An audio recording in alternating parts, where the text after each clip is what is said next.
pressure in the executive suite is relentless. The game is changing, and most executive leaders are having a hard time keeping up or aren't ready for what's coming next.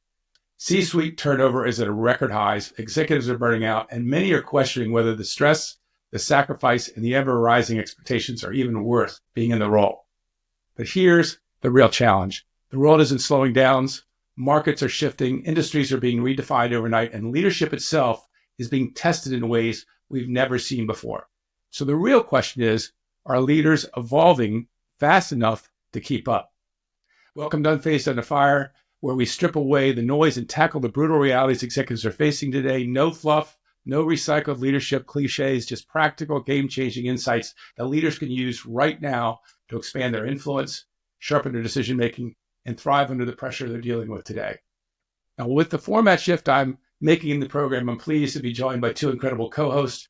We're going to be bringing their unique perspectives to our conversations and are my co-pilots in the new show's format. Ryan McShane is a leader in human resources governance and cultural transformation, helping organizations building high-performing, human-centered cultures driven by conscious leadership.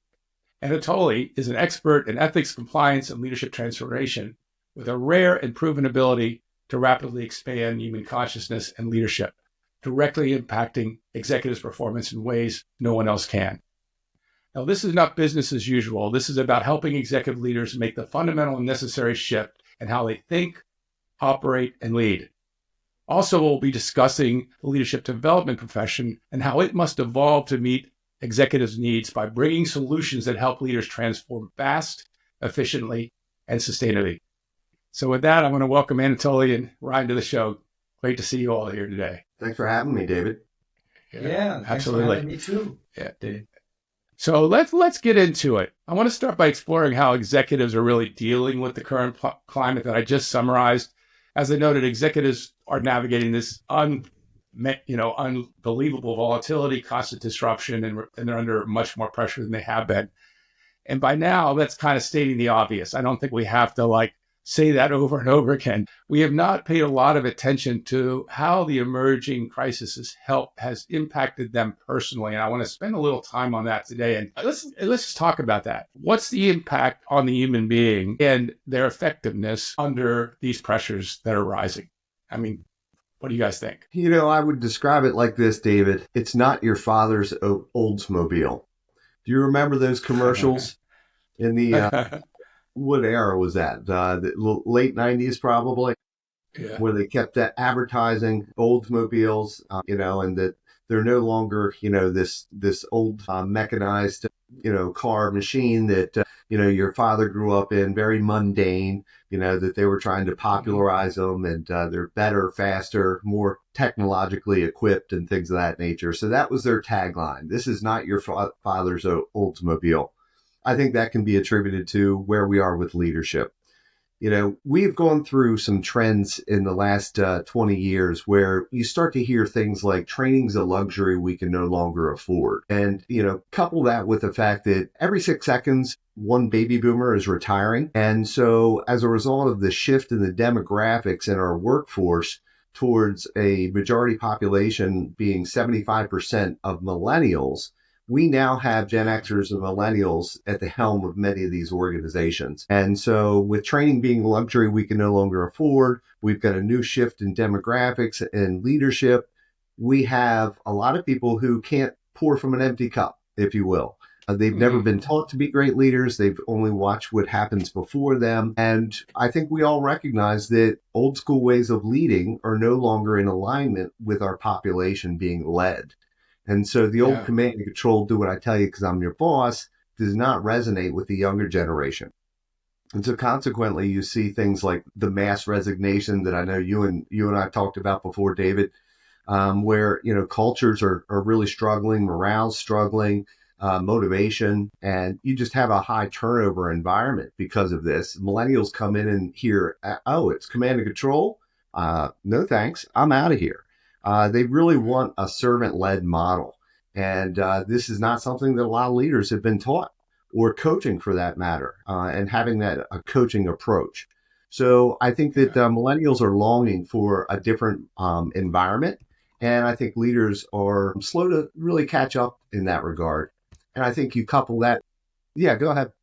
there's implications to what executives are dealing with, but I'm wondering, the people themselves are sitting in the seat are dealing with something. What are the challenges that an executive is facing?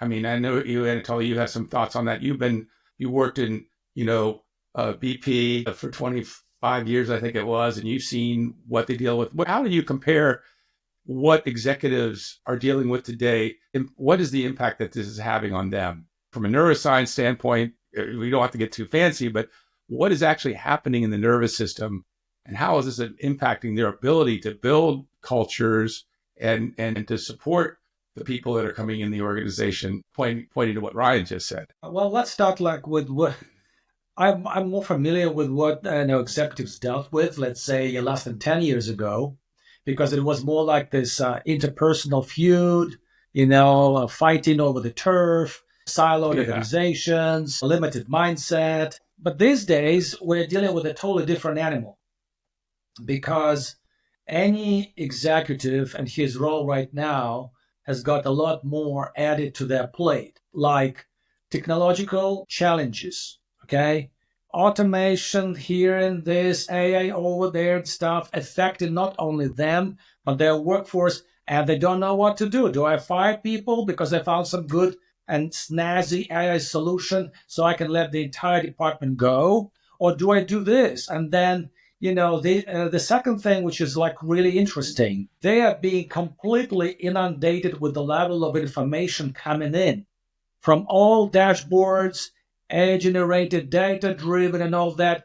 You can't cope with that, because I remember, just 10 years ago when BP just was introducing PPM, planning performance management, people were already rolling their eyes like, oh, you're going to be, using some data, some dashboard analytics. But it's Stone Age compared with what executives are dealing today, okay? But what's really interesting, it's the sheer volume of the informational overload. How much of that is happening? Why? It's not just the amount of information that goes through their brain. It's not knowing what's quality, what's not, what's relevant, what's not, what's lies, and what's like miscalculation and all that. So I think that's what's really driving people over the edge, because they don't know. I mean, can I trust my people to do the job? Or they're too dumb compared with the challenges I have. Do I fire everybody and I'll be doing all my job myself? I'll get ranking all the salary. But I don't care about money anymore. I'm so overworked because of burnout. I don't care, right? So I'm prepared to crash and burn. Whatever happens, happens. So this is, I think, it's a very interesting moment that everybody has reached. Yeah. Everybody has its own breaking point. But these people right now, because they have to be available to their teams 24/7, just because by sheer digital connectivity, it's a lot. It's a lot to take. And, human fabric is pretty fragile right now. And for executives, you can have a brain of an Einstein. Won't help you because you have been inundated with so much, screaming for your attention, that, you can go postal any moment. So that explains it. Well, I mean, I think it also is what you're pointing to is that, for people, the executives may be listening out there, the recognition is we've tried to keep up with the intellect, right? And the intellect is a powerful force. But what's happening when we're trying to what's occurring in the human being when we're trying to keep up intellectually? First of all, as you say, we have to filter what information is true and what information is not. Not only that, our entire employee population is dealing with that as well. And we're now managing people that are overwhelmed. And maybe there's a bit of divisiveness in our organization, depending on your political persuasion too. There's things like that are going on. And I'm just curious, what is really being affected in the executive that's causing them to feel like it's not worth it, or can I really decipher what is occurring in the human being when that's happening? Like the system is getting overwhelmed, right? So any thoughts on that? David, I'll give you the Psych 101 kind of perspective on this, and then I'm sure Anatoly will take it much deeper from that standpoint. But you use the term overwhelm. And you remember from good old Psych 101 classes, Maslow's hierarchy of needs. And what is the bottom rung or layer is survival. And when people are overwhelmed, that's the layer Yeah. that they're relegated to, is just surviving. And when you're in survival mode, that's akin to being triggered to fight, flight, or freeze. And in that moment, it's called amygdala hijack. You are just equipped to fight, flight, or flee based on the experience that your brain is telling you what is going on around you. And that's that overwhelm, that's that sheer complexity, and you're just trying to get through the end of the day. As a result of that, that's no place to be from a biochemical standpoint, to constantly be on alert to fight, flight, or freeze. So what's happening in that moment is you're not processing things from a higher cognitive level. Exactly. You're not able to solve problems. You're not able to create. You're not able to develop relationships. And all of those things are very crucial for any kind of leader out there. So that's the way I view it. I'm sure Anatoly will take it a little bit deeper. Oh, no, this is brilliant. This is brilliant observation, definitely. Because amygdala is the state of fight and flight. And what do executives do with that state? Okay, well, you can fake it until you make it, like fake like you are still in control. Well, I still have the title, right? I can still boss my people around. It won't amount to People much. are expecting. Yeah, but but hey, because bosses are not the only species overwhelmed. Everybody down and throughout the organization, including the chief janitor, everybody is overwhelmed, right? It's just like too much to deal with. So my question here is more like about this. Okay, how much and how much further can you push a human being before they fly off the handle? Because what people do, basically, what you do when you're really groaning under the pressure of the informational overload, what you do, just dig in. I'll just do as much as I can. I want to share with you one thing. It's normally not talked about.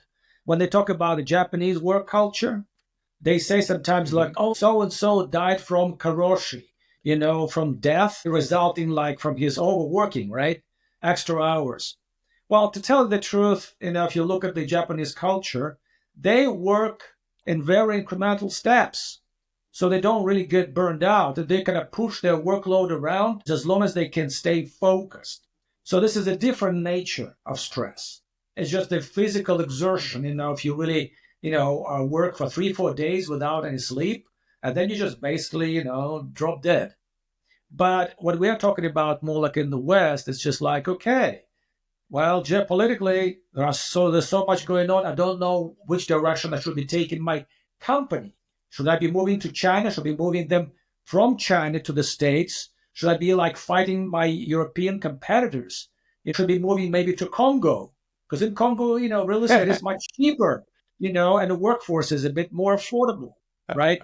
No, think about that, right? All these decisions lead to one thing. Each and every one in the C-suite that think, okay, I'll sign a contract, I'll last for a year, and I'll get out before my contract expires, or just right when it expires, because I don't want to be caught in the middle with all the other unaddressed challenges, because it's just way beyond my pay grade to deal with that. So I think that's people are playing musical chairs. So that's why the turnover of C-suite dwellers is so high. Because people just understand, if I'm lucky to clinch a deal and last in that job for a couple of years, I certainly don't want to be caught up, in that when they start really, doing the review of my work-related activities. Yeah, it's pretty stunning too, because over 1,500 CEOs exited the organization in 2023, which is and 39% year after year now over the last several years. That's tremendous turnover. And that's just showing you that this is really hitting. And I was at a leadership development conference recently, and, the top topic was resilience. And we'll talk about this a little later, but I think our profession, my profession of leadership development, is having a hard time addressing it. They would not maybe admit that. Given the conversation that happened in the room, that's true. So, I want to talk a little bit about, obviously, is there anything else you want to share about, when somebody's in survival mode at that level and they're faking it till they make it, and nobody's really talking about it and addressing the solutions, bringing real solutions to help them. What does that do for performance? How does that impact performance? I mean, it seems that like it's a kind of a wet blanket, I would think. Yeah, well, I think that everyone looks to the leader to set the tone of the organization. And, culturally speaking, that's exactly what happens. You go into one environment, what's acceptable in that environment is, different from another environment, depending on the leader at the helm, because they call the tune, so to speak. So people look to that leader to say, what's working, what's not working, what's okay, what's not okay. And if that leader is looking stressed out and overwhelmed, well, you better bet the rest of the employees are going to feel that and sense that across the entire organization. So I think that that's going to be reflective of the environment and something that we have to think about. And to kind of put a fine point on this, I think all of these trends that we're discussing this morning reflect a broader need for recalibration of corporate leadership in today's volatile world. And that's where I think that we have an opportunity to offer solutions related to that volatility. And how do we manage that in a way that we can maintain ourselves and our own well-being as well as that of the well-being of the organization? Yeah. Well, let's put an exclamation point on this. You started talking about that earlier, Ryan, when you were talking about the impact on millennials coming in and what they're looking for. So now you have a rising expectation from a new generation coming into an organization at a time where, quite frankly, I have a lot of compassion for this transition executives are in right now. They're in the crosshairs. There has to be many out there who realize I have to change or this ain't working and I don't know how to change, right? But what are the implications to further extrapolating from what you were talking about, Ryan, on the organization? And you started pointing to it. Here I am. And then, I think everybody understands the value of leadership, right? It inspires people. It creates clarity, direction. It generates commitments that forward what's really most important to the organization. And it obviously gets results. And there's a mixed bag. Results seem to still be okay. What is the actual implications for leaders that are dealing with this on their organizations? Wow. I think it's a perfect storm right now. You think about this from the standpoint of all these external influences that shape, what we're doing internally. That's a big part of it. But, the modality of how we lead and how we motivate, it comes down to three things: people, processes, and systems.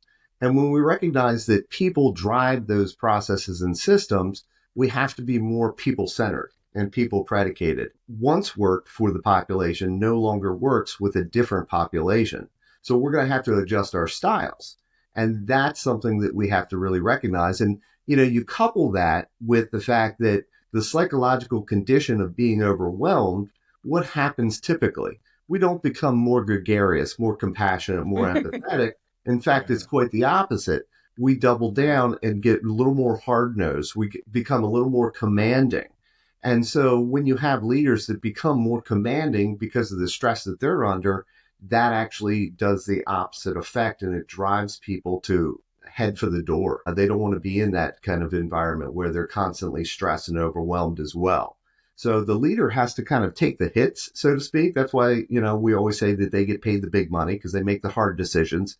But they also have to walk the talk and be able to represent the organization in a calm, strategic manner, indicating to the staff that they know what they're doing and they're going to hold them safe and secure and still have viable employment for them at the end of the day or week or month or year or whatever we're looking at. So again, I think it's a perfect storm, and we have to make some changes and some shifts. Like I said, this is not your father's Oldsmobile. The same, what got you here won't get you there. And we are on the precipice of that. And we need to start making a sea change in terms of our philosophy, in terms of our approach to leadership, and how we execute that through people. Going back to the individual executives that may be listening out there, the effect on decision-making and execution, which is their primary job. When leaders are kind of running on empty in this survival mechanism, judgment suffers.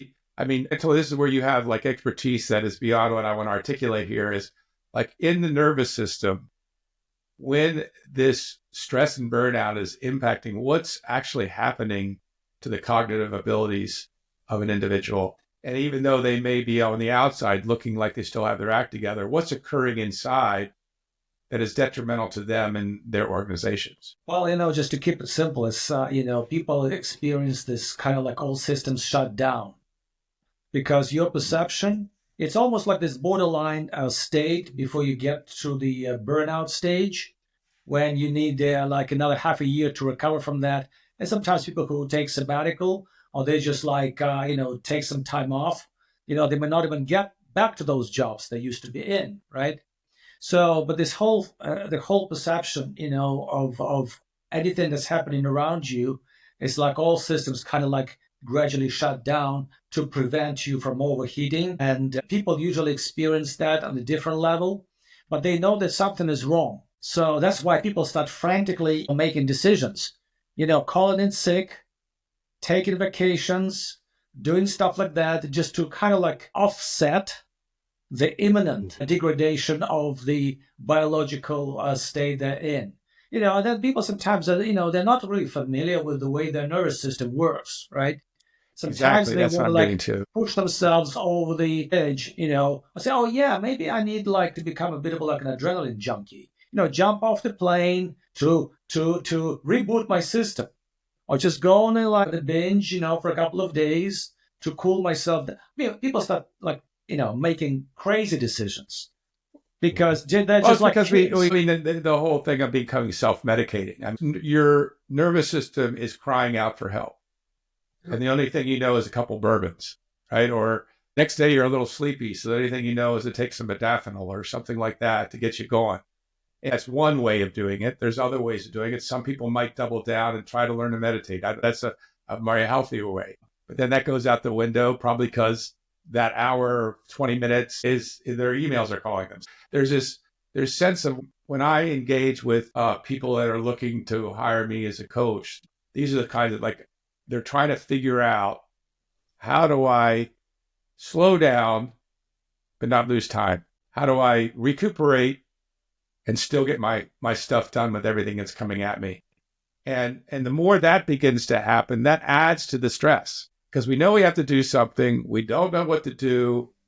We, might listen to a podcast, get an idea of some mindfulness practice to do. We try that. That goes out the window. And all of a sudden, again, we're engaging the very thing that's being overwhelmed, our intellect. We're trying to figure it out.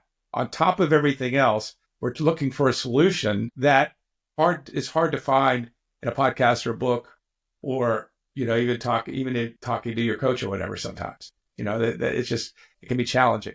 Well, the question I think of, David, is, and everything that we're describing is a phenomenon called escapism. What can I do to take myself out of the current state of being that I'm feeling right now because it's too much for me to endure?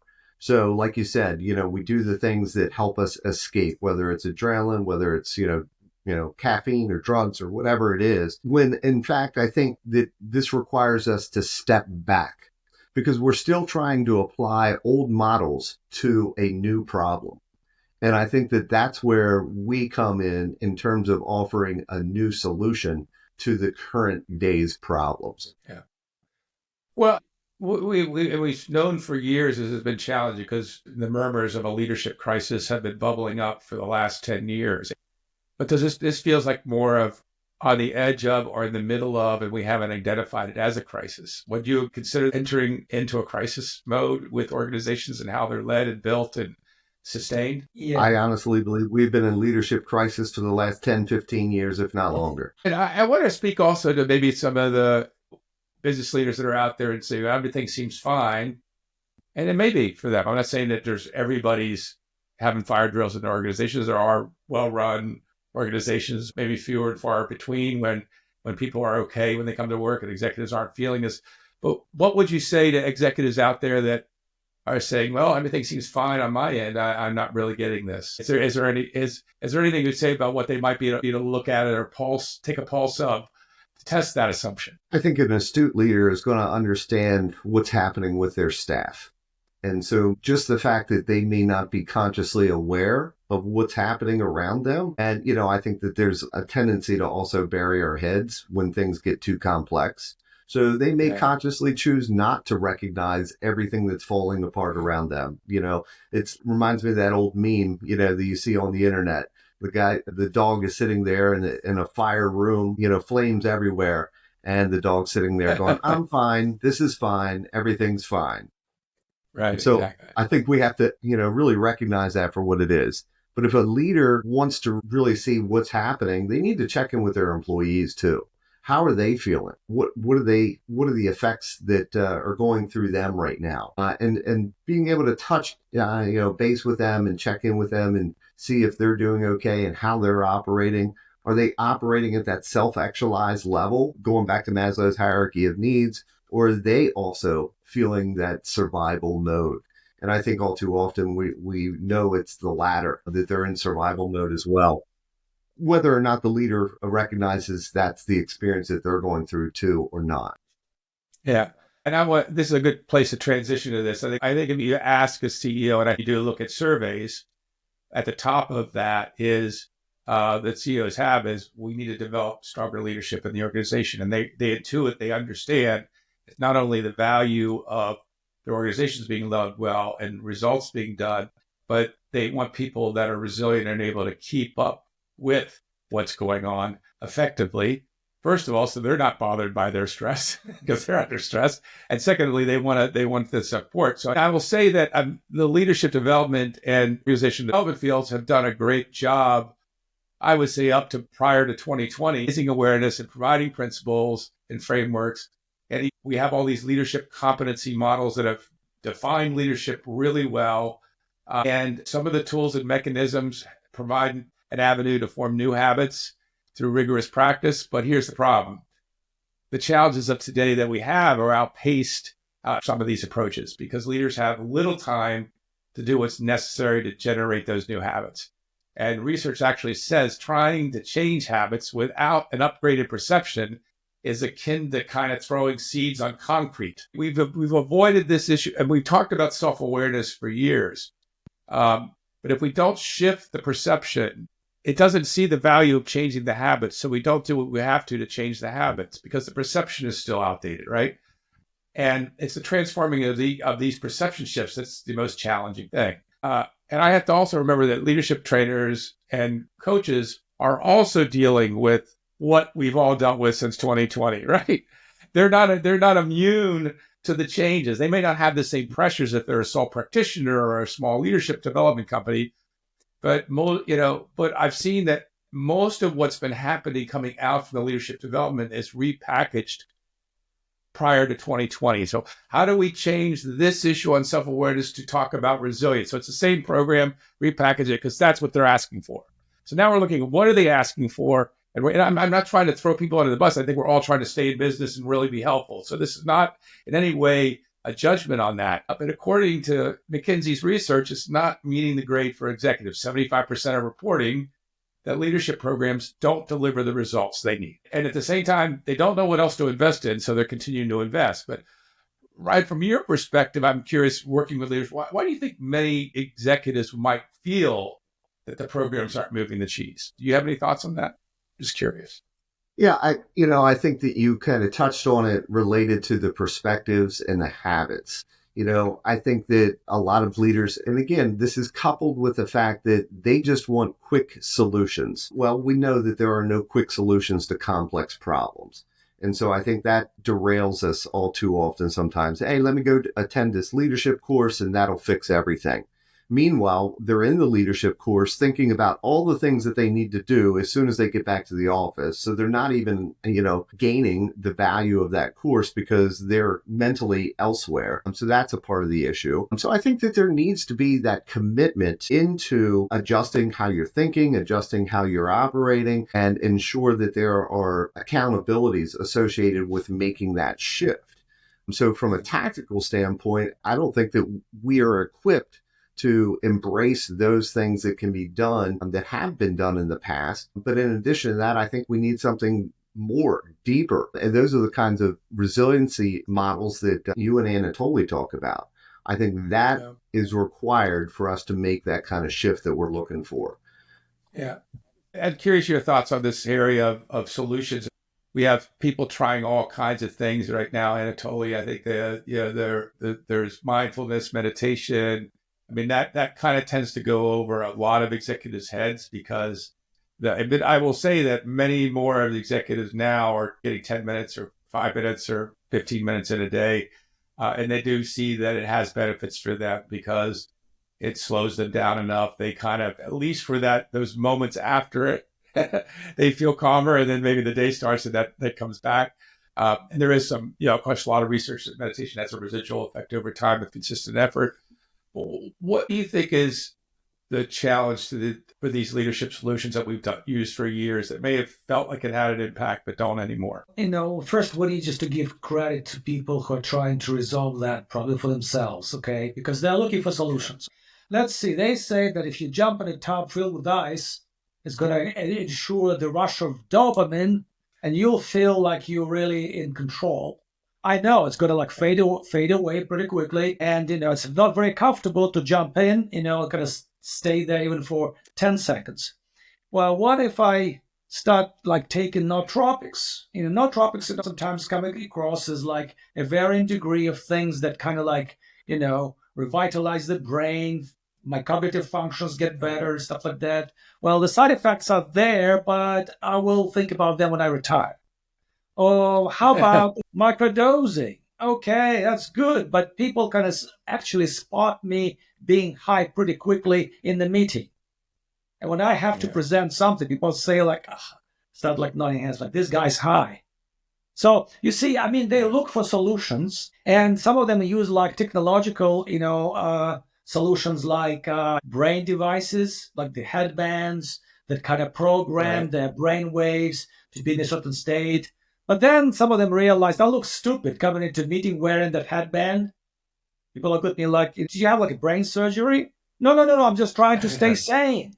You just bear with me, So you see, people do things, okay? People do things. But some of them reconcile with something in the middle. I need a magic bullet, be that a good, credible coach that speaks my language, okay, that I can trust, and who can actually give me some assurance that I will survive tomorrow.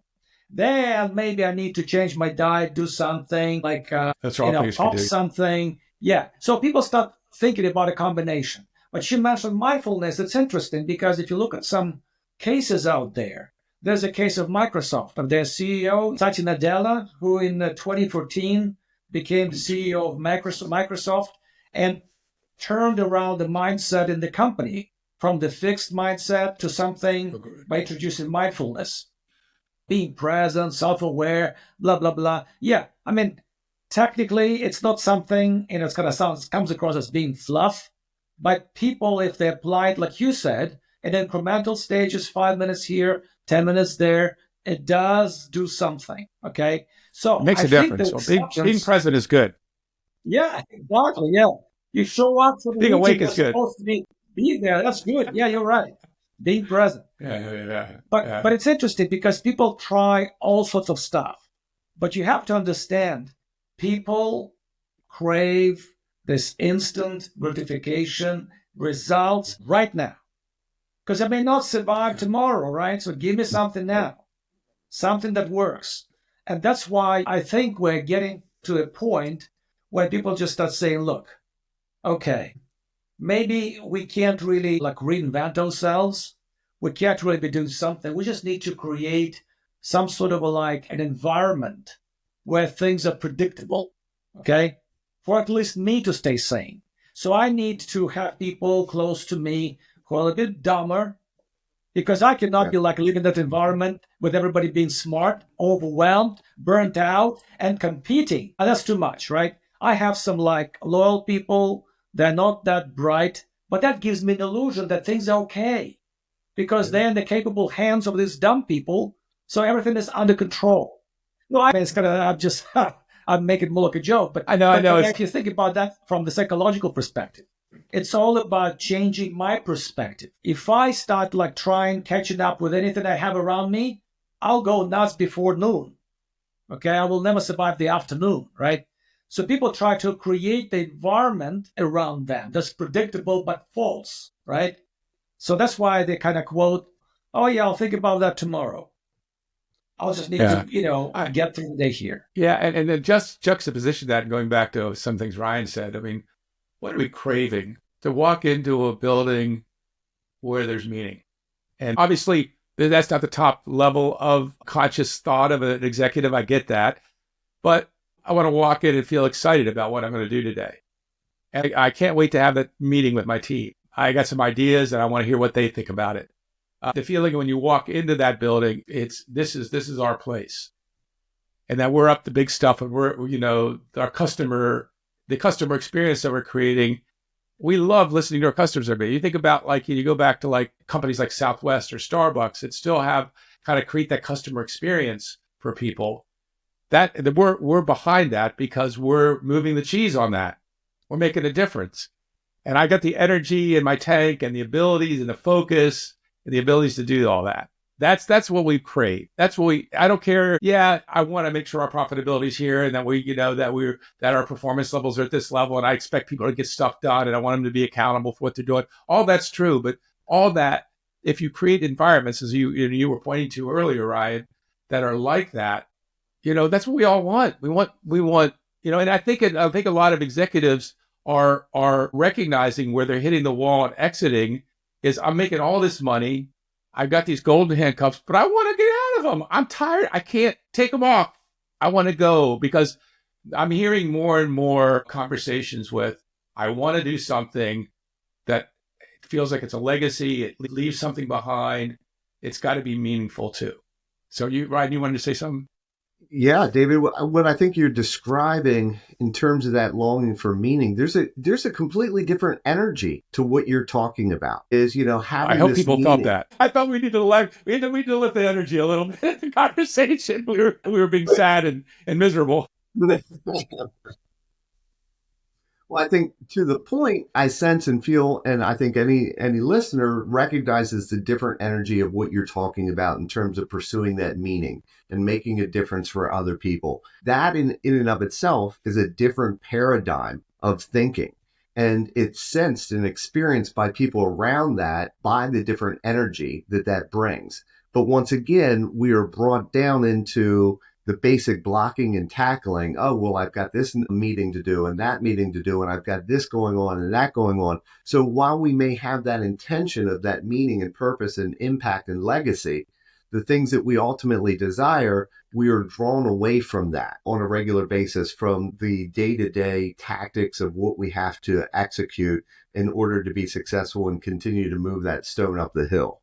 And I think about it from this perspective, and I don't know if it lends anything to the audience, but hopefully it does, give you a better image of what we're talking about, is this material versus immaterial. It's almost the left brain versus the right brain. And, I think we all recognize that most of us in corporate America operate from that left brain mentality. That's what kind of got us there, our engineering chops or our subject matter expertise chops and things of that nature. And so what do we have a tendency to do is double down on what got us there, when in fact, what we're talking about is completely reforming the paradigm to be more meaning-based, to be more impactful-based. And that requires a right brain mentality and approach. And so that recalibrates us ultimately to think in a very different way and to look at those day-to-day tasks in a very different way. Yeah, you and I have conversations already. I think it's the Russian and American mentalities butting heads at times. I'm just joking. See, our nose executives, they don't care about that stuff. They just want results. We have to give them results. They don't want to hear any fluff. But at the same time, now we're talking about this. What do you say to that? What are your thoughts on this whole thing of bringing more of that flavor of meaning throughout an organization and through leadership? Does it really matter? Well, let's put it this way. It really takes an enlightened way executive to recognize that, but only from a perspective if that makes me feel good. So if I do something, then I feel good about it. My team feels good about it, right? I will stand out as the one who creates the right environment. Yes. And it makes me look good. Make me look good. Yeah, exactly. Yeah. Well, hey, let's recognize that it's all ego driven. So if you're not ego driven, what are you doing in the company? You won't survive there, right? So So the idea is that I've met a lot of people who had capable teams, but the way they built their teams was like always different, right? Very few people thought like, okay, I want to take care of my team so that my results are better. So I look good. I can always kind of applauded that. Hey, either way, it doesn't matter what the reason is behind your motivation. As long as it makes everybody's life better, that's fine, right? But the thing is that what we're having today is that what you were describing, you were saying like, well, looking at the building, I can't wait to go in and, meet my team. And we all will be like sitting kumbaya, sit together, waiting to see how we can. That's taking it a bit too far. I know, no. Yeah, but I'm not saying that. Okay. No. I'm stretching it. But think about this. Unfortunately, the reason I bring this up, unfortunately, these days are gone. There's no way of going back to those days when we could have moments of that social cohesion that we could actually relate to people at work. Unfortunately, I don't think we will ever go back to those days. On the other hand, the current environment and climate in companies, it's hardly conducive to anything. So it's just a red ocean state pretty much everywhere, regardless of how they want to like really describe that. Oh yeah, we serve a lot of snacks. We have the sleeping room. We have the cushions and the music in the background. Customers, dry cleaners at work, dressed up to entertain us. Yeah, I mean, yeah, exactly. So all that stuff doesn't work because the amount of work that needs to get done still stays there. And the longer you procrastinate, there's just more added to it. So I think that right now there's no existing solution with people allocating time to work with their therapists, shrinks, coaches. That time is not there anymore. Because you may be carving out that time from your sleep. Because based on what I heard from people who are in their jobs, I just don't understand how they actually get to sleep, given all those crazy deadlines. Yeah, I mean, I do feel that when I talk to executives, when do you have time to actually spend time with your kids and enjoy your life as well? This is another impact. Well, I want to move towards solution a little bit here. And first, before we get to a solution, I really want to talk about what we have to affect within the human being that allows us to meet higher demands, because the change isn't going away.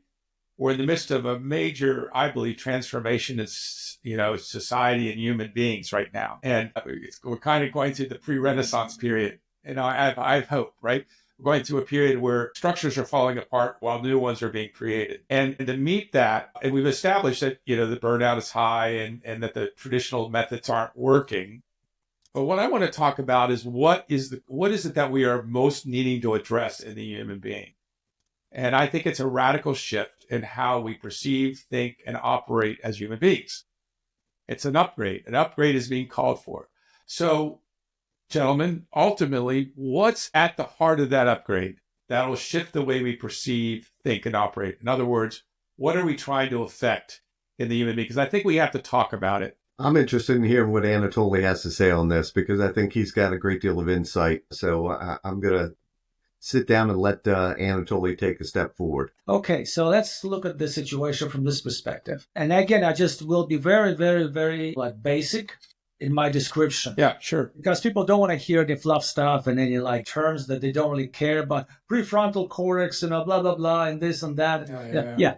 Okay, so let's think about this. If I want to get a six-pack, I go and I exercise, right? And maybe with luck, I'll get my six-pack, right? If I want to become smarter, I go and study, I cram, and I become smarter. Now, unfortunately, it worked in the old world. So something's missing today, which means that, I'm smart, but I'm not being able to beat the competition. I'm healthy, I work out, but it's not enough. I'm definitely missing something.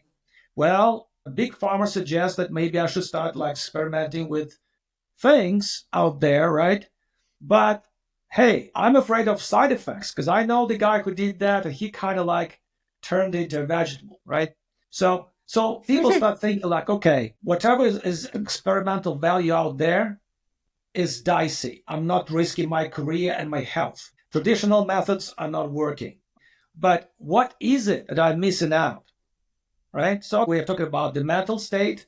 There's only this much you can do. The physical condition, there's only this much you can do. But apparently, people begin to suspect there is something greater out there. Even though they don't want to go into this spiritual awakening, blah, blah, blah. If you chant your boss's name 1,000 times, you get promoted the next day. I mean, people don't want to do that stuff. So they still think like something needs to exist in the traditional sense that nobody sees. And it should be right under my nose. And I just need some help to spot that and do that. Okay? And that's why we're talking about this today. So how do we meet this challenge without actually going into the religious direction, right? Or, spiritual development?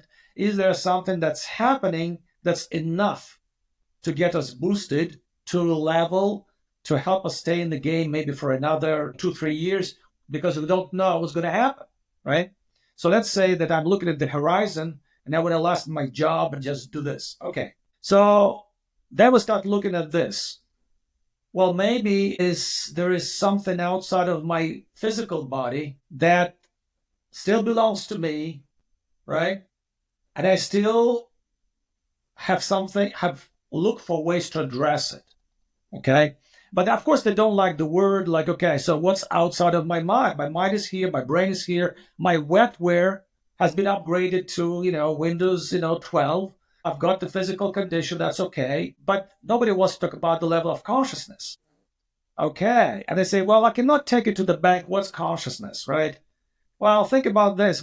Your own projection beyond your physical body, but that still has all those characteristics that you can upgrade to affect your physical body, your mental and emotional performance. And then you get their attention. Well, give me some metrics. How do I know it's all true? It's not just some mumbo jumbo. Well, look it up on the net. It's like Dr. Hawkins, 1,000 levels of consciousness, right? So if you're a typical standard, executive operating out of command and control or fear-based style, you could be like in between 200 to 250 on that scale of consciousness, right? Well, we ultimately need to get to at least 300-400 on that scale. I would say, yeah. To have a balance. Yeah, exactly. So that's why people start saying like, because I had that conversation before.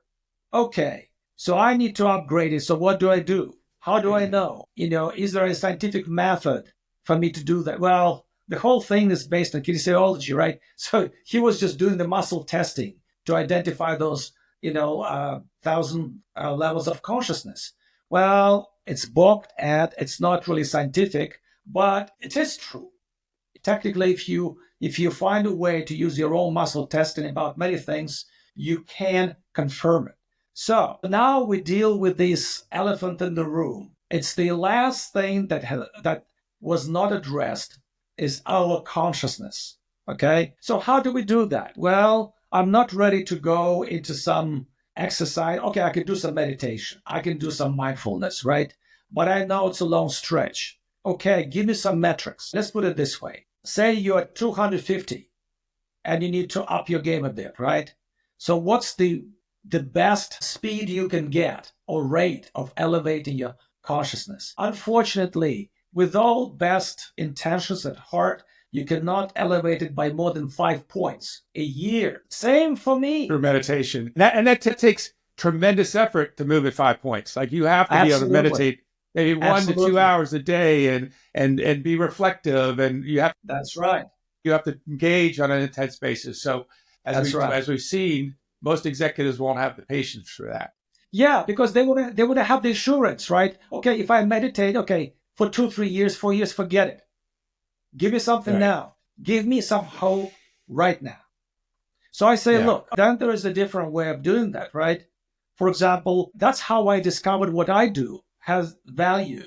Is because a lot of people in the executive kind of like realm, They did a lot of traveling to sacred places, places of power, where people felt that resonance and something happened to their perception of the world. They came back enlightened. And then they started doing those tours, right? And one day they came back and said, like, oh, you feel like the place in Machu Picchu, There's something like there's a something. Yeah, because when you tune into it and you can feel it other places like you can feel it in you. I want to get to that in a moment. I want to talk about your abilities because it's really important. What I'm hearing you say is consciousness is beyond thought. It's more than intellect and cognitive function. It's about, intuition, emotion, self-awareness, a connection to the greater whole. Not trying to get esoteric here, but when you're more connected, you're more in tune. And when you're more in tune, you make better decisions. You get to see, oh, I see what's happening here. I'm in the moment right now. I need to make an intervention right now. And that's where we are most effective, in the moment. And because that's the only time we can do anything about anything, right?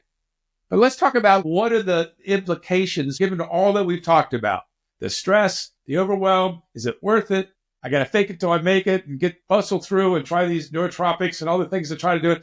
What is the effect of raising consciousness for an executive dealing in these things? And what are the benefits? What are the practical benefits of that? One thing that I've noticed as it's happened for me and as I've worked with you, Anatoly, is it's like complexity is not a challenge for me anymore. Well, the idea is that I might react to it initially, but then I relax and I'm able to say, okay, I just need to take care of this one thing. And that's all happening automatically. It isn't happening in my head. There's something else going on to deal with that. A clarity comes, a calmness comes, and I just deal with what I have to deal with. There's sometimes what you have to do in life. You just got to deal with what you got to deal with.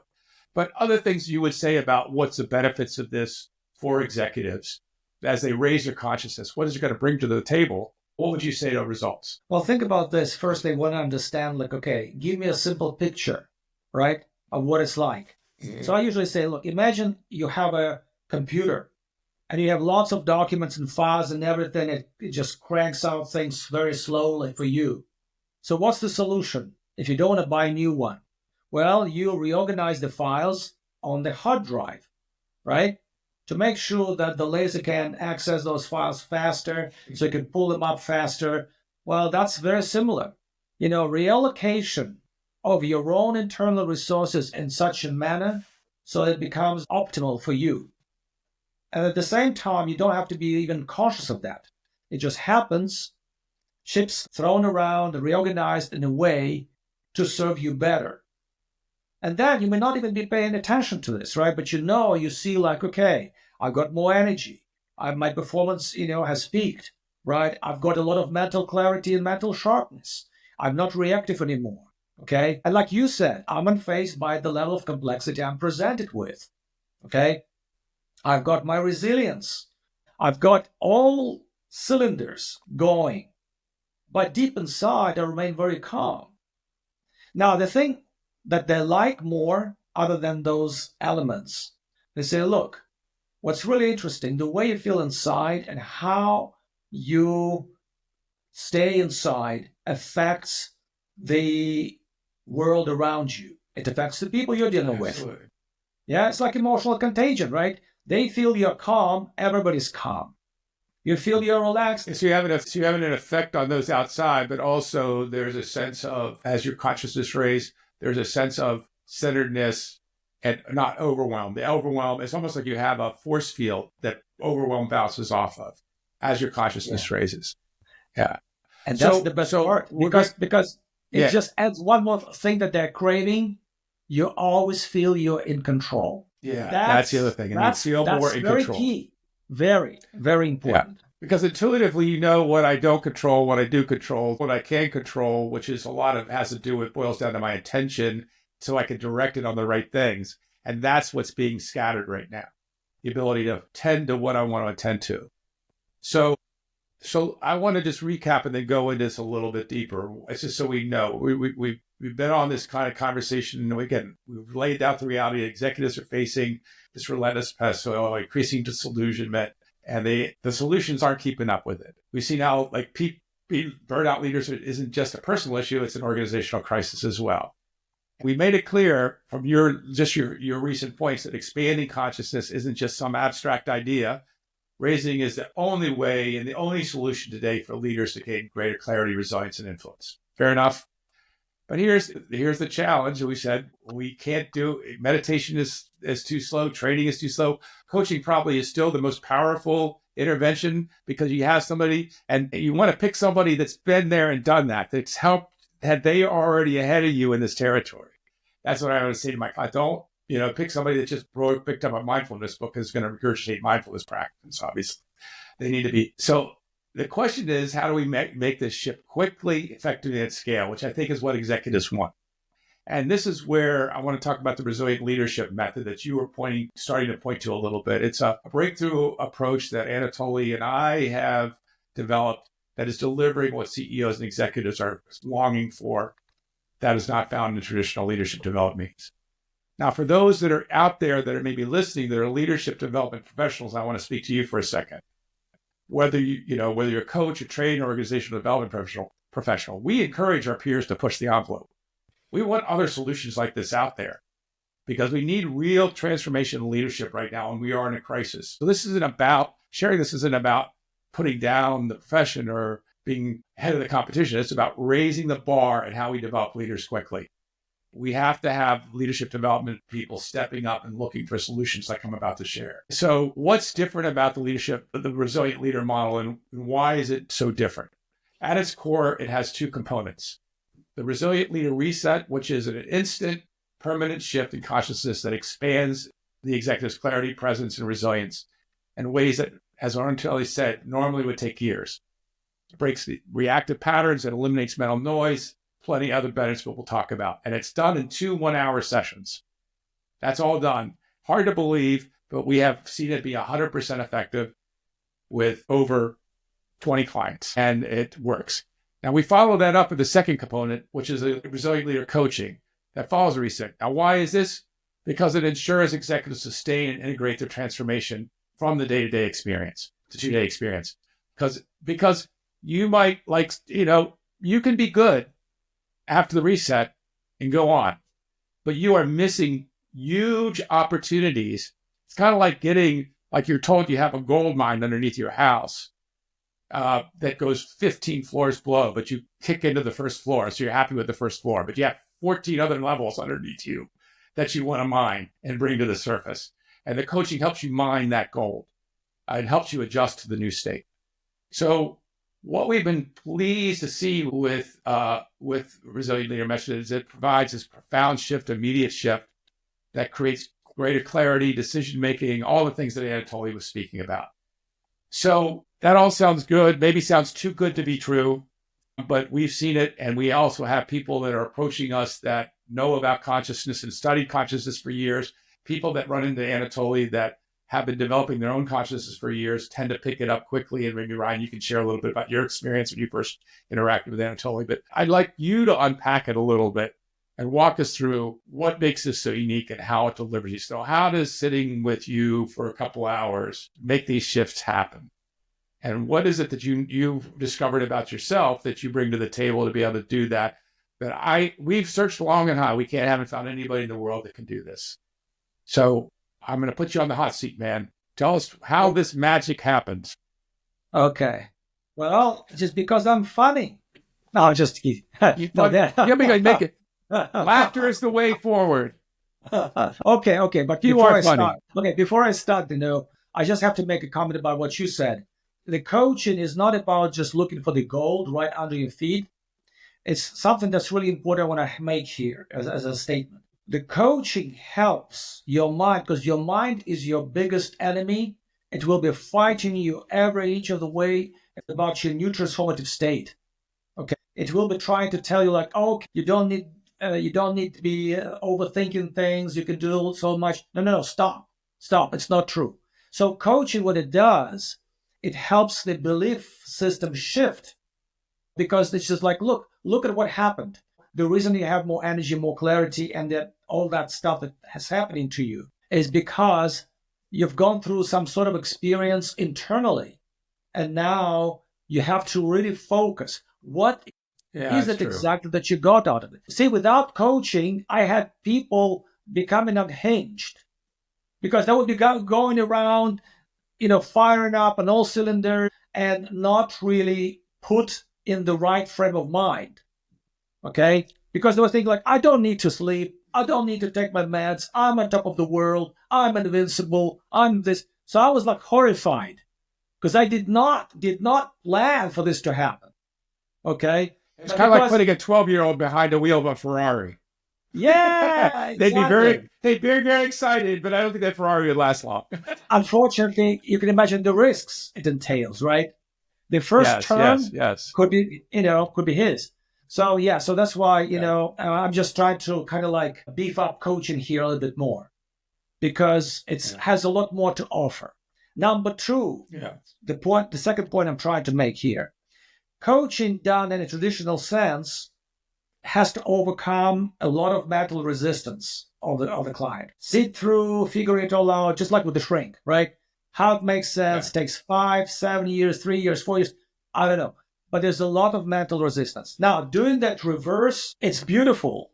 Everything falls in place. You understand all of it. It's been supported internally on some neural level that anything you hear from you, David, right? It's just kind of like, okay, yeah, I understand that. Yeah, and that's the experience of me coaching a post-reset person versus a pre-reset person Big is difference. completely different. There's a completely big different quality conversation. Not only do they do their homework in between sessions, there's not much homework actually, but there's some. Yeah. They come to the sessions ready to go, sharing insights, sharing ideas, and that sharing of insights and what they've gained and what they're in touch with now that they weren't in touch with is valuable now. Because I'm the mirror to reflect back to them. Keep going there, do this, tweak this, pay attention to this. And the other side of it is they understand the value of vision and articulating clarity around their vision. And that's another outcome. They appreciate that. And they're not only that, they're thinking through it. And not thinking through it in a traditional way. It's almost like something's cooking in them. And now they come to me as a sounding board to share, and it's being articulated automatically with them. Now, I encourage them to get it down because that's powerful. You're right. The resistance is not there anymore. Yeah. And point number 3, referring to the coaching, what's really important. Because the moment the process is, triggered, it kind of like runs in the background. So the person may not be even aware of what's going on, but having coaching to support that is extremely valuable. Because you don't know. You may wake up this morning, I feel something totally new, right? But everything is all positive, all exciting and everything. So you need to have someone credible like you as a coach next to share, hey, I've been discovering, I've been having this capacity and it's like this and that, lots of things, right? It's almost like reimagining and reinventing yourself. So having someone to help you kind of get through the process, kind of guided, is very important. Now, back to this. It's not like there isn't anybody like me out there, right? Because I've been looking for somebody like me. But what I discovered, I met some people and they kind of like have different modalities to get people in a kind of an altered state, right? It's almost like, there are people who can put you in a state of flow. It's called the Alexander method. Bankers pay a lot of money to be put in that state of flow. Well, the trouble with that is you can get on a bike and pedal away for about 2 hours and you'll be in the state of flow for 40 minutes, right? So unless you want to be at the workstation, right, in that state of flow. Well, here's a very simple piece of advice. Just come up with something really difficult to find and Google it. Google it for 2 hours and you will be in the state of flow. I can guarantee you that, right? So, and then I met some people who kind of put you in this strange, transcendent state and all that. Yeah, people do that. And there's one guy who even claimed the same thing, that he could raise consciousness. And in fact, he did something. So he's a Japanese guy who spent some time in the States with the guy who's one of the people behind the theory of consciousness. So they spent a whole year together, looking into that. So I'm not saying I'm the only one, but what's the difference? what I do sticks. Other That's people, important. they go, yeah, that's important because that's the first thing that any business person asks. Okay, big deal. You put me in some altered state. I feel different. I feel like I'm levitating, out of the body experience, lucid dreaming, astral travel. I don't care. I want to own the result. If I work out, right, and I build up some muscle, I want to own it. I don't want to go to sleep and wake up and with having a lot of flab around me, right? So people, it's all about control, how much I can control of what I can get. And that's why we here are unbeatable in that regard. And another thing I was concerned about when we started working together is this going to mess with the way who they are, how they think about themselves, what their values are. And what I love about this is it goes back to they fully own it. Nothing gets messed with in their psyche. It's clean. It is really at the level of consciousness and the nervous system. It's not in their perceptions of the world or how they think or what they aspire to be. All that is left alone. There's no manipulation of the human being in this process. It's clean energy. So one of the things I do want to emphasize here, it's hard to explain what you do. It's your present. You have the ability to engage people into a state, and then something intervenes and ignites a self-healing. That's a good summary of it. Is there anything you want to say about the process? Because people are out there probably going, well, this sounds really good, but it sounds a little too good to be true. And what is he actually doing? If I was listening to this, I'd be thinking, what is he actually doing? I think it's one level that can be explained about why it works from a neuroscience standpoint, but what is actually happening? Okay. So the beauty of it is we just nailed down the fact that the results stay. Okay, that's good. Number one, which is again that people usually ask me about, what's the format? Do I have to be indoctrinated, inducted? There's something I need to be doing that's kind of weird. I'm not prepared for that, right? So I usually say, look, the format is very simple. It's just like me talking on any subject. It doesn't matter what I'm talking about. You just have to be exposed long enough to me talking so that the first rule of the neuroplasticity kicks in, the so-called Hebbian rule. The neurons that fire together, wire together, right? It's a whole rewiring of the nervous system and the brain. So technically, it's called a sound entrainment. And the fancy term is theta band interbrain neural synchrony or coupling. It means that you get into a theta state. How do you get there? By being exposed to me just talking about stuff, right? And again, there's no. Because you're operating in that theta state all the time, 100% of the time. Yes, that's right. That's right. So, but why is that the other person goes and starts resonating with me? Well, because the way the acoustic signal is processed by the brain, right, and then converted to the electric signal through your voice. Yeah, exactly. We all know that we get in sync with each other when we socialize or we interact. So what I do is not much different. But for me to kind of stay in the interactive mode will not result in anything. I have to be doing the talking so that your system can adjust to my level of producing things, right? Now, it's actually very simple. Like I said, it's not what I say, it's how I say this, right? Because the neuroscience already knows what it is. It's a thing called prosody, element of the speech processing. Well, technically, it's the rhythm and the tempo, and actually, it's more about syllables. The way I pronounce my syllables, being Russian, makes your brain go into that. Yeah, it works. It's kind of different enough that it kind of makes it easier to entrain. Because if you exactly, yeah.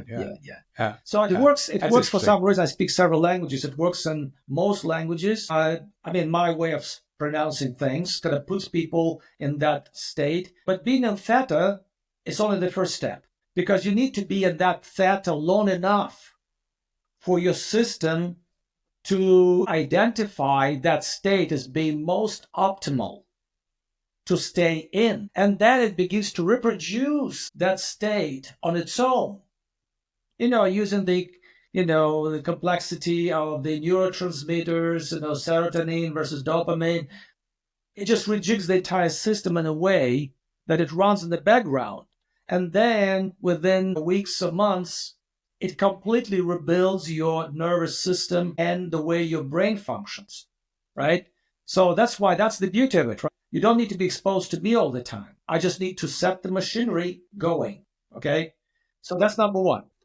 Number one, when I get the other person to resonate with me, this is a perfect moment to remove any negative blockages that the person may have. It's almost like hallucinating the stuff inside a person so that any trauma can come off very easily because you're in a resonant state. And just because you've had experienced some level of trauma before, early in your childhood or in your life, you can easily remove any of that. So that's number two. It's very important. Once you purge and you expunge the level of trauma in your system, you become purely optimal, right? In that state that runs in the background. And you basically, your body has initiated that process for you. So it's working for you. That's why what you said, it's self-healing, right? It's not like you don't have to say, oh, and it totally healed me. No. I have nothing to do with it. You just need to be exposed to the source of that transformative, energy coming through the sound, right? So then you yourself do all the work and your body does all the work. Your subconscious mind does all the work. But the most critical component here is the level of consciousness that goes up because that's the glue that puts your state in that fixed state that you don't fall back, so you don't lose it. Yeah. Because once your consciousness goes up, anything that you have working for you goes up and stays there and will stay at your disposal forever, right? I mean, basically, there's no falling back or losing that, level. Well, it's kind of like when a computer gets upgraded to the latest Mac operating system, it doesn't go back, it stays there. And then new applications are available that weren't available before. That's a way to say that you're kind of raising us up. And I want to point to like one of the most consistent feedbacks, and I'm talking to people that have done it 2 years, and they say it hasn't changed. So they're pointing that all the results are saying exactly the people that have been through this process, it stays there. Oh, I used to, whenever my husband would say this, I would, all of a sudden that is just not there anymore. And that's the thing about coaching, like they'll be on the phone. I'm just realizing, I used to react this way when something went wrong in the business. And now I'm just saying, how did that happen? What do we have to do to fix it? I'm being more matter of fact about things and getting to the heart of things. I'm not going to the reactive stage, which that puts everybody back on their heels. And then you have to forget, sorry, okay, let's talk about it. So all those things stop and resolve, which is pretty phenomenal. Yeah. I want to stress again this thing that because it just comes up a lot. And when people say like, how do I know that you're not altering my character or my belief systems? Because I really don't. That's why I would never go into any hypnosis or under any influence from somebody because I don't know what they're doing to me. I said, look, it goes like that. If you're a douche, you go through this process, you'll be like enlightened douche. That's it. I'm not changing you. I mean, it's technically like you will know because people will still give you credit for being who you are, right? But they will notice there's something about you that kind of like puts you, on a different level. Because I know people have that concern all the time. What if you are doing something? Of course, it makes sense that you have a concern. Well, it sounds too good to be true. What's the side effect? And there's no side effect. There are no side effects because it's your own body doing that for you. See, that's the thing. So that's why once the process is triggered, it just goes on until one day you wake up and it's fully complete. Everything has been taken care of. And then the only thing is that the coaching helps you pay attention how much headway you've made. I mean, like in progress. Because without that, you won't even know. You just take it for granted. Because people, it's human to take things for granted, right? It's like, oh yeah, big deal. I don't hurt anymore. Okay, well, nothing is aching anymore, right? So we just have to kind of, you as a coach have to alert people to, look at this, it's gone. The reactivity is gone, right? Yeah. So, and one of the interesting things is a lot of times we complete the decision to go forward by having a short conversation with you. And when people are at that stage, they're seriously considering, I think I want to do this, but I do want to talk to the guy before I do it. And to fault, they can always come back. And that was the most enjoyable conversation. I felt this boost in my energy. I felt this boost in focus. And Ryan, I thought you might speak to that a little bit, to say what you experienced when you first talked to Anatoly and what you noticed when you talked to him. Yeah, no question about it. I just find this whole conversation so intriguing. And I think it is a part of what people are longing for. They know that there's got to be a solution out there. There's got to be something that helps to elevate them so that they're equipped to handle the day-to-day kind of things, but in a manner that is more effective and more conducive to their own health and well-being, as well as those around them. So to have this kind of tool and solution available for folks just really excites me. In fact, I had an opportunity a few weeks ago after one of our podcasts where I experienced that heightened state just as a result of having an hour and a half long conversation. I was on a roll. I was in that flow state. I was able to articulate more clearly, and my awareness was heightened as a result of it. And mind you, I haven't gone through this resilient leader method. This is just from the experience of interacting with you two gentlemen around this particular topic. So I took this opportunity because I really enjoyed the feeling of it. And I said, I think that by sharing this with other people, it will deepen my experience and what I'm feeling. So I did. I took that hint and followed my intuition and shared this with two friends and colleagues. And as I was describing this to them, I could see their eyes widening and saying, wow, where's this been? I would love to have this kind of thing. And I like your analogy about the 12-year-old driving the Ferrari. That's something that definitely resonates with me in terms of the experience and feeling. I had a new mode of operating that was much faster, sleeker, and better in all aspects. And as I shared this with other people, they were like, where can I sign up, so to speak? Imagine being made anew. You guys talked about a reset, resetting yourself. I kind of think about it as being made new. You have all the energy and the wonder and the awe that comes with being a younger child, but not all the drama and the weight associated with life experience. Imagine what that would unleash in you. Yeah, you still have the experience, the wisdom that you've attained. In fact, the wisdom goes deeper. You get to understand more what you went through and why it was valuable, and call that and mine that gold, if you will. Yeah. I think it's very great good to share your experience, because you see, Yes. you're the only one untainted on this call, so to speak, coming in like that, basically experiencing we all go here. So that's great. Thank you for sharing this. And this is, I think, it was part of it was actually the reason. And so we have some impartiality in our show, so that people would know it's not like everybody's drinking, this Kool-Aid, right? It's like, oh yeah, they're all talking about this, they're all conspired. But you're sharing your firsthand experience, which is great. Okay, and I really appreciate that.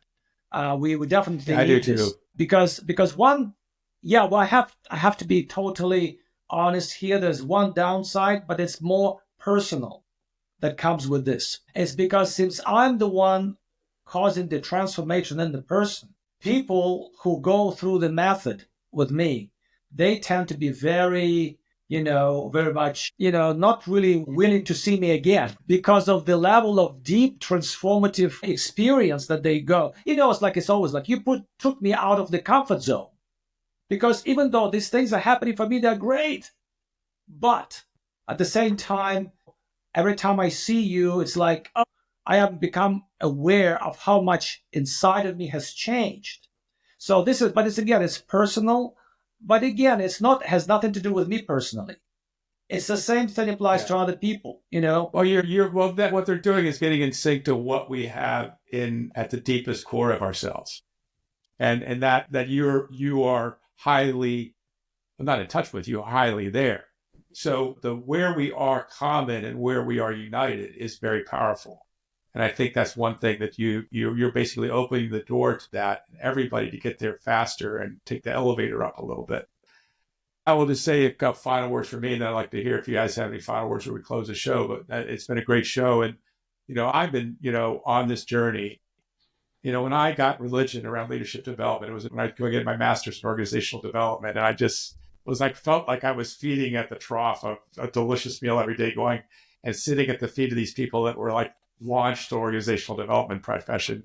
And they had, I would say, a higher state of awareness because they could see complexity into things. And as I started to develop on the journey, and then I ran into Bob Anderson's work in the Leadership Circle, which is a tool that measures the level of consciousness a leader is in. It's one of the top 360s and 360-degree instruments in the world that does do this, even though that's not what they articulate, that's what it does. And I recognized, we have to get to this level to be a leader. It's not a means of competency. Those come, something else has to happen first. There has to be a raise in awareness and awakening of consciousness in the human being.